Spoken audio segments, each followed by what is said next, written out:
Hay historias que no se presentan con un golpe de ruido, sino con un silencio incómodo. Historias que no irrumpen en la memoria colectiva por lo que muestran, sino por lo que dejan sin responder.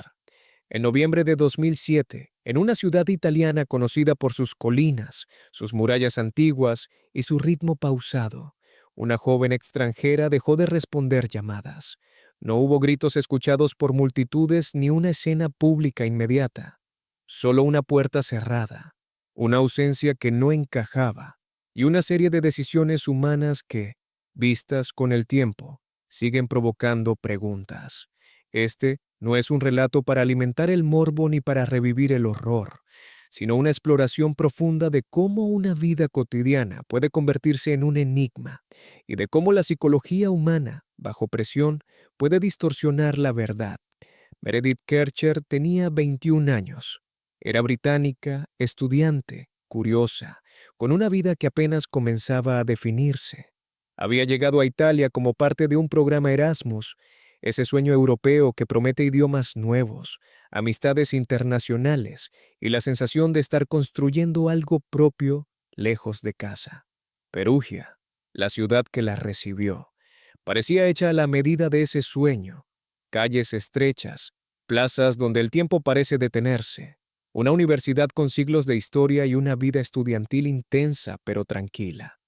Meredith compartía piso con otros jóvenes, personas con las que no tenía un vínculo profundo, pero con las que convivía en esa intimidad cotidiana que se crea cuando se comparten pasillos, horarios y pequeñas rutinas. Quienes la conocieron la describen como reservada pero amable, reflexiva, con una sensibilidad particular. No era una persona imprudente ni alguien que buscara llamar la atención. Su forma de estar en el mundo era discreta. Había crecido en un entorno familiar estable, y su decisión de estudiar en el extranjero respondía más al deseo de aprender y experimentar que a una necesidad de huida. En Perugia, Meredith intentaba adaptarse, entender los códigos culturales, aprender italiano, encontrar su lugar entre personas que, aunque compartían techo, provenían de mundos muy distintos. El piso donde vivía era una casa antigua, como tantas en esa ciudad. Muros gruesos, habitaciones separadas, una sensación de historia acumulada. Compartía el espacio con otras estudiantes, entre ellas Amanda Knox, una joven estadounidense que también estaba en Perugia por motivos de estudio. La convivencia no era conflictiva en apariencia. No había grandes discusiones ni señales evidentes de tensión grave. Como ocurre en muchos pisos compartidos, cada quien llevaba su vida, con horarios distintos, amistades propias y una comunicación funcional pero no necesariamente profunda. La noche que marcaría para siempre esta historia comenzó de forma ordinaria. Meredith había salido, había planes, mensajes, una rutina que no presagiaba nada extraordinario. Lo que ocurrió después es conocido por la justicia, pero también ha sido objeto de controversia, errores y debates que se prolongaron durante años. Cuando Meredith no respondió a mensajes y llamadas al día siguiente, la preocupación fue creciendo lentamente.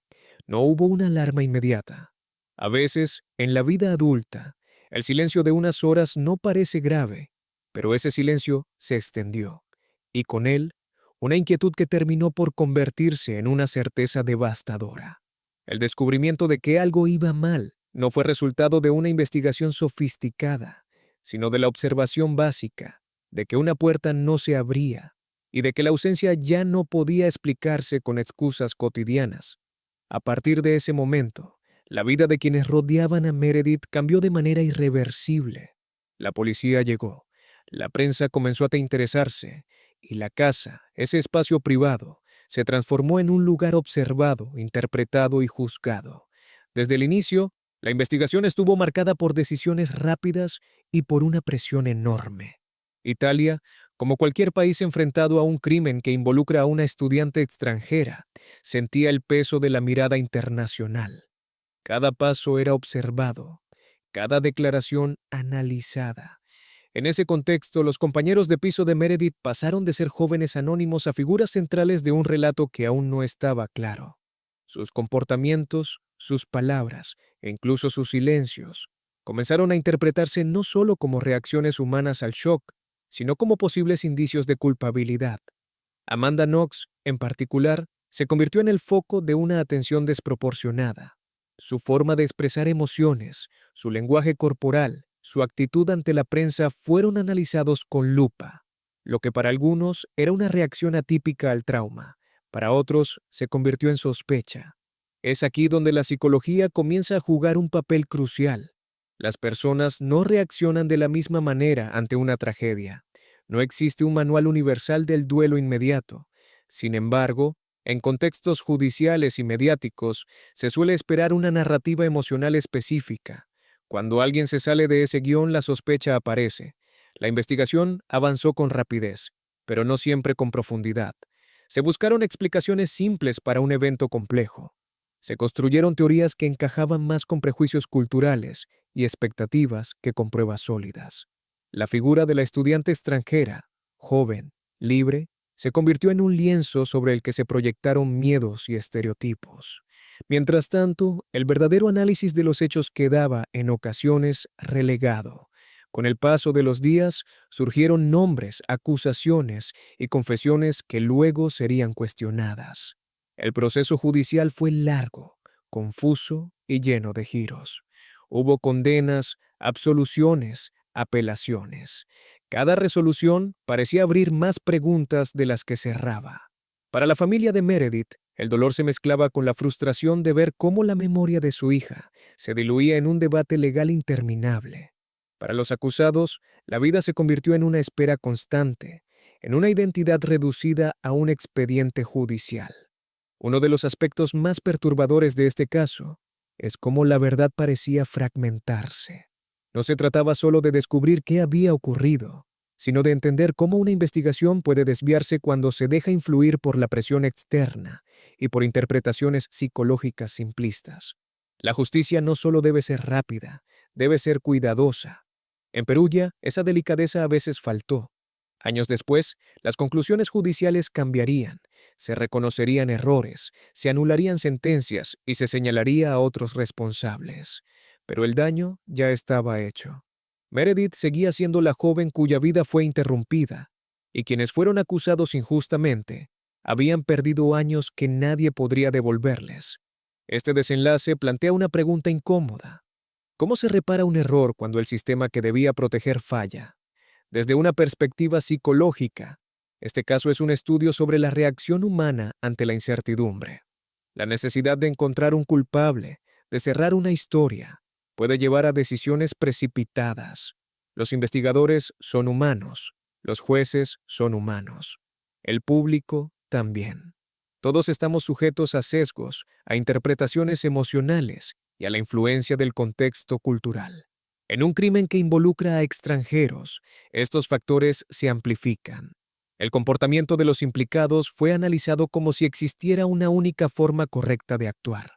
Pero la psicología nos enseña que el trauma no se expresa de manera uniforme. Algunas personas se retraen, otras hablan en exceso. Algunas parecen frías cuando en realidad están disociadas. Convertir estas reacciones en pruebas de culpabilidad es un error que puede tener consecuencias devastadoras. También es importante reflexionar sobre la figura de Meredith, que a menudo quedó eclipsada por el espectáculo mediático. Ella no era un símbolo ni un personaje, sino una persona real, con una historia propia. Recordarla implica devolverle su humanidad, más allá del crimen. Implica reconocer que detrás de cada caso hay una vida que no puede reducirse a titulares. El enigma de esta historia no reside únicamente en los hechos, sino en lo que revela sobre nosotros, sobre cómo juzgamos, cómo interpretamos el dolor ajeno y cómo el deseo de certezas puede nublar el pensamiento crítico. En Perugia, en 2007, no solo se quebró una vida joven, también se puso a prueba la capacidad de una sociedad para enfrentar la complejidad sin caer en la simplificación. Al final, este caso nos deja con una reflexión profunda sobre la naturaleza humana. La verdad no siempre es inmediata ni cómoda.